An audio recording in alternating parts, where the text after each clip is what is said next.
Boom. What's up, guys? Going on? Camp out here, coming at you with another review. I told you a lot of comments, a lot of content is going to be coming out of the camp out. Say that 3 times fast. Anyway, you already see what's on the box here. West NYC 147 Saucony. I'm gonna turn it over. I picked these up for a friend of mine who was out of town. We do things for retail because we like people, and it's not always about the money, bruh.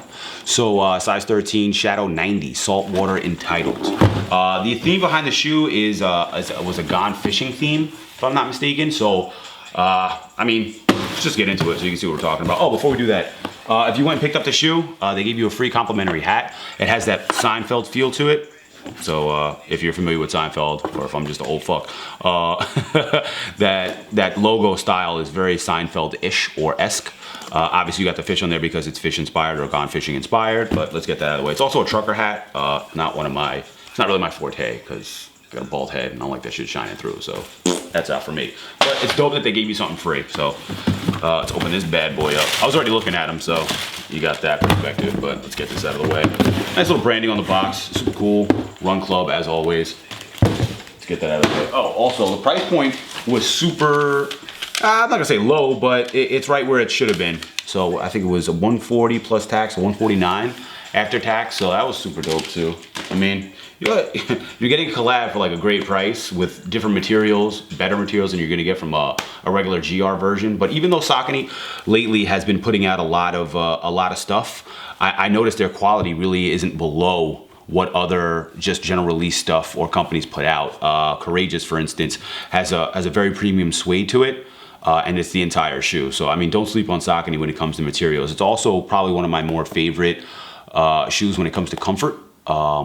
I mean, 9 times out of 10, like I did the Offsprings, that Shadow 6000, super comfortable. And I haven't come across a Saucony I didn't find comfortable.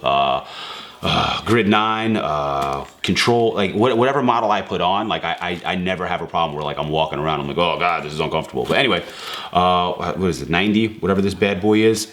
A lot of different materials on this shoe. Let me turn it this way so you guys can see what I'm looking at. So on the wraparound is it's like a suede nubuck. You can see that it looks like it's been like cut into. That's not what it is. It's kind of like brushed, but the suede is so soft that I don't even know what to say about it. It's that soft, and especially the way it looks, it doesn't look like it would be soft, but it definitely is. Anyway, there's like a tape. I can't think of the name of the material. It's like a tape deck.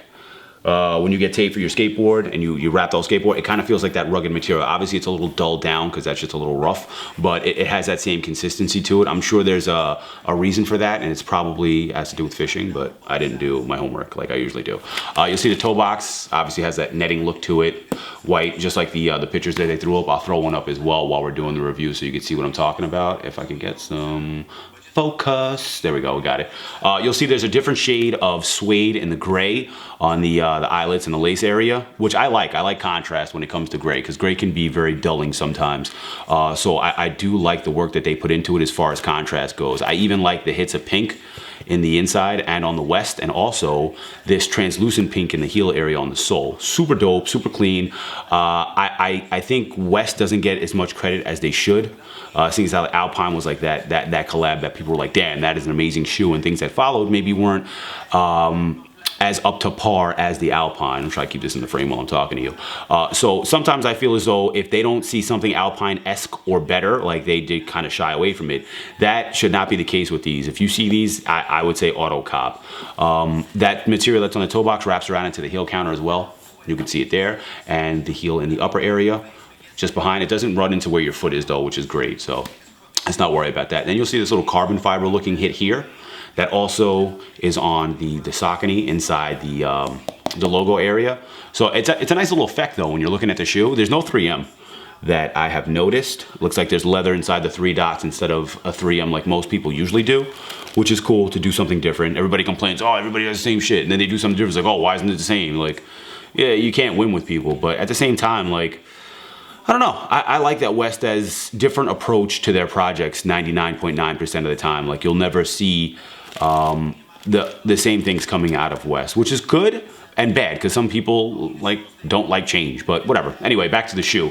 It came with a couple extra laces, white, beige, and then the gray that were inside, all flat, no rope, which is what you'd expect to get from Saucony. Nothing wrong with that. In the lace tips, one says Saucony and one says West NYC. I don't know if you can see it there. Try and turn it. I'll take a picture so you can see what I'm talking about. I'll put it on while I'm talking now, and still trying to hold this into focus for some reason. Anyway, that's on all sets of laces. The white and the beige also have that same branding. Also, it's in different colors for the contrast. What is this one? This one has like that black and pink on the beige, and the white is, if I could find it, in here somewhere. Whatever, I don't know what color the white is. I can't even see the lace tips. So whatever, anyway, I'll take a picture of the other set that I have, and I'll put that up for you so you can see what it looks like. Anyway, the shoe has a little purple hit on the inlay here. Super dope. I say it time and time again, like if you're gonna do it different to your liking. The purple hit makes a nice contrast between the two shades of gray. Number one, if you're looking at it, let me turn it this way so you can see it. It's on both sides. It's like a nice little partial separation between the stone gray and like the lighter gray. I think that was a dope effect. And like I said, I'm gonna say it again, I like the pink. I always like pink. I don't have a problem with it. It doesn't bother me unless it's like some crazy shit, but I really, I mean, the AM90s that Nike put out that were all pink, obviously I'm not gonna cop because that's not, you know, for me. But as far as like hits of pink go, I don't mind it at all. Overall, I give the shoe a fucking 9, maybe even a 10. Do whatever the fuck I want, I'm giving it a 10. I don't see a reason why it shouldn't be a 10, for the simple fact that the execution is well. The way that the shoe is put together is very nice. I just noticed that guy right there. You'll see the Saucony on the back, and then the NY at the end is in purple to emphasize the New York release. Super dope, like that. See, subtle little things like that you don't even notice is a keen attribute to doing a collab. Like, I think that's a necessity when you're doing a collab, is to set it apart from other shoes in its bracket or in its, you know, genre.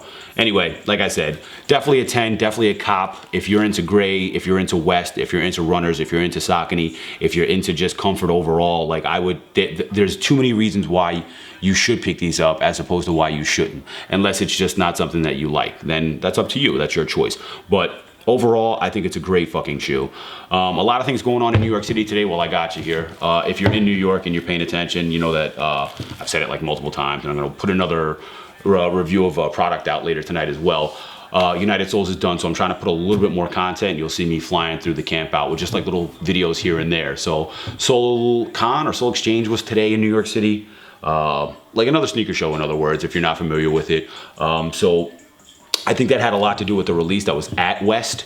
A lot of other, you know, factors going on. The day before you had a release at Kith. So, you know, I mean, not everybody's a millionaire. We can go out and buy 4 or 5 pairs of shoes a weekend and be like, oh, I'm at this release, I'm at that release. Plus Bait dropped as well. It didn't drop as globally as expected, but they did say they would be limited. I don't know if that was like a marketing ploy, but at the beginning of the year, they said 1,990 pairs of all 25th anniversary Gel Light 3s would be releasing. And I don't know, for some strange reason, that's not the feel that I'm getting. But there are a lot of stores and there are a lot of places that get them. So I don't know the exact numbers and how they drop it, but I feel like it's kind of bullshit. Anyway, I think West did not drop them, obviously, because they dropped their own release. So I'll probably be out there to pick up that pair of Baits, the Bait 25th anniversary, when they drop them, just so you guys have a heads up. Anyway, if you like the review, shoot me a thumbs up. If there's anything you'd like to see, shoot me in the comments. If there's something I missed, definitely hit me up in the comments. I have no problem talking to anybody. It's a social media place, so just hit me up and I'll have a full-fledged conversation. If you're not following the camp out on the Instagram, THECAMP0UT on that, and Tumblr and Twitter and Snapchat. So there's a million ways to reach me. So catch you guys later. Peace.